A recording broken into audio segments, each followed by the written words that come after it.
This is a time-lapse video of me creating my stop motion video, and I just thought I'd show you quickly how I went about everything. And you can see that I had a little tripod and I had it taped down. I also had a little remote trigger so I didn't have to touch my phone.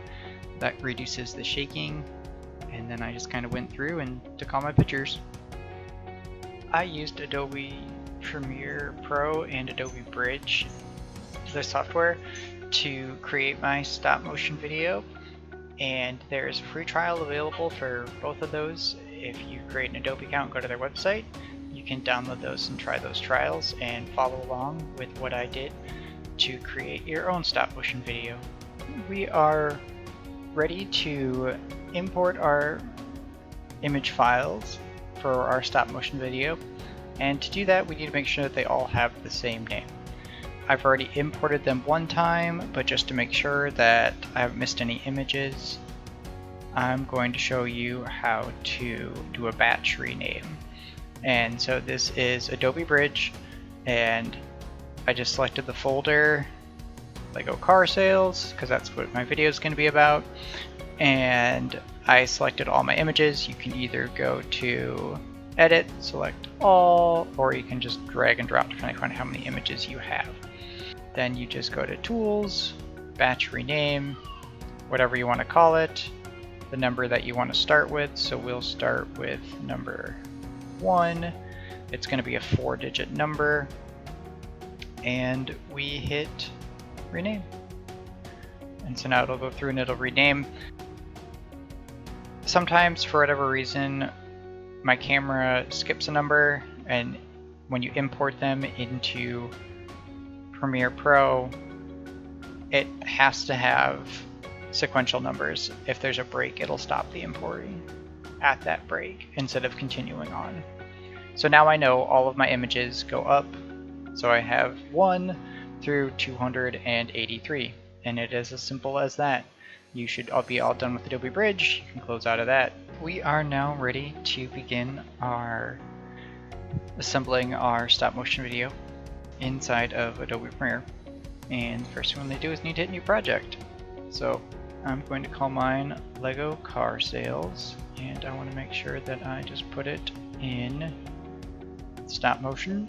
I never mess with any of the other settings. This is where you're going to import your media from, and you will go and you will find your stop motion video. You'll hit your first image, and remember we renamed all of them. Then hit image sequence, hit open, and now it will import it as video, and you can drag it over and see here we have our video. It imports it as 30 frames per second, so you will need to change that out.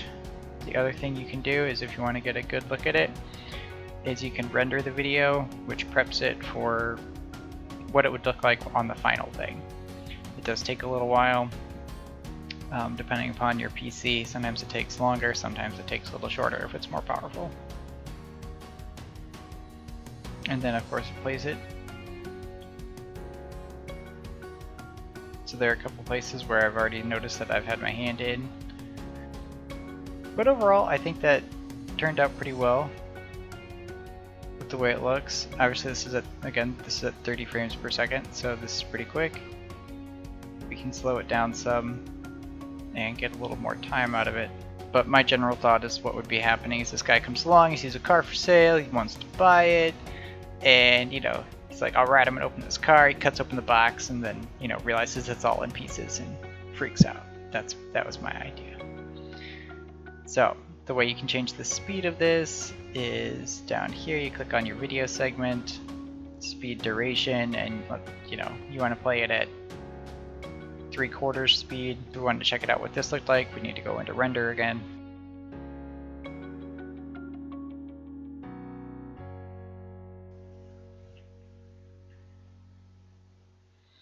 So we can see what this looks like.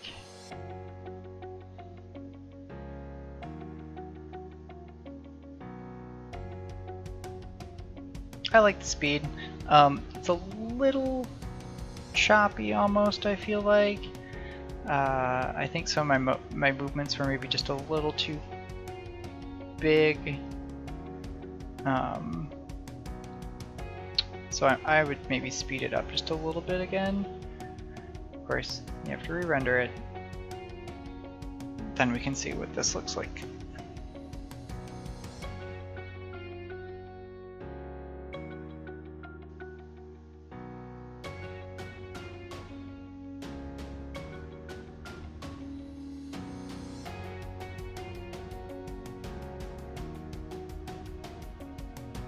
I like that a lot better. That seems to be the right speed. So 80% is what I want to do.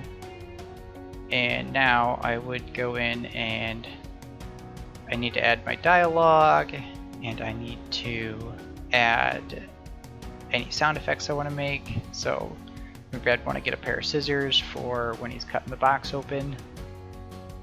I could also, if I really wanted to, I could go through and I could find the places where my hand is at, and I could cut those images out.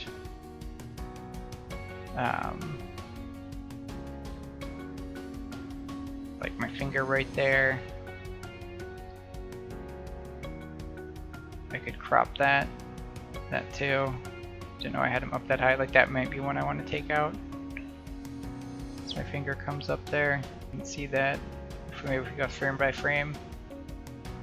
I have him faint. Comes in.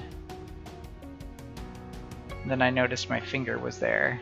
It's little things like that. If that doesn't bother you, then certainly you can just leave it in.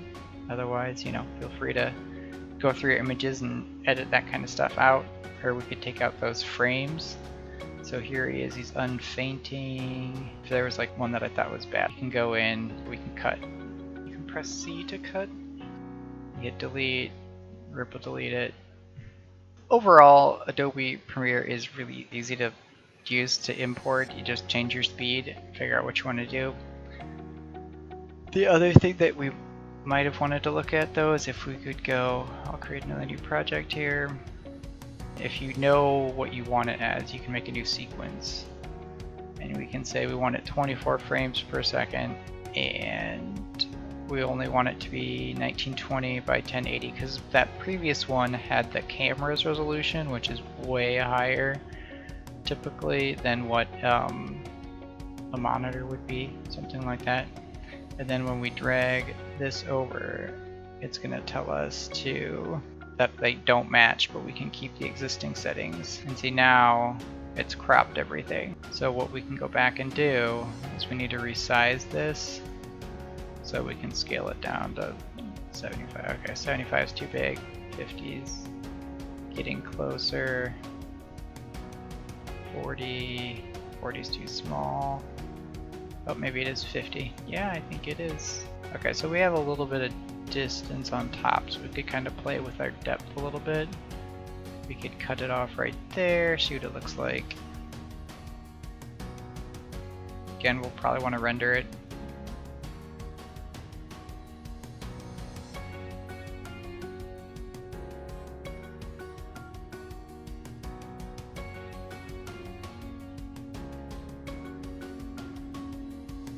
I like that. It won't be quite as large, it still looks pretty good. Audio, you can record separately. So I probably don't want to try to record my lines right now. I also don't know how it would work with me recording on the screen capture as well. So I'm not sure if they would conflict or even allow me to with two microphones, or two recordings off the same mic at the same time. So I will do that separately, and then I would insert. You obviously need to write out your lines, what you want to say, how you want that to go. Get your new car. I'd like a new car. Deal. Hey, let me check this out. Open the box and where's my car? It's in pieces! Ah!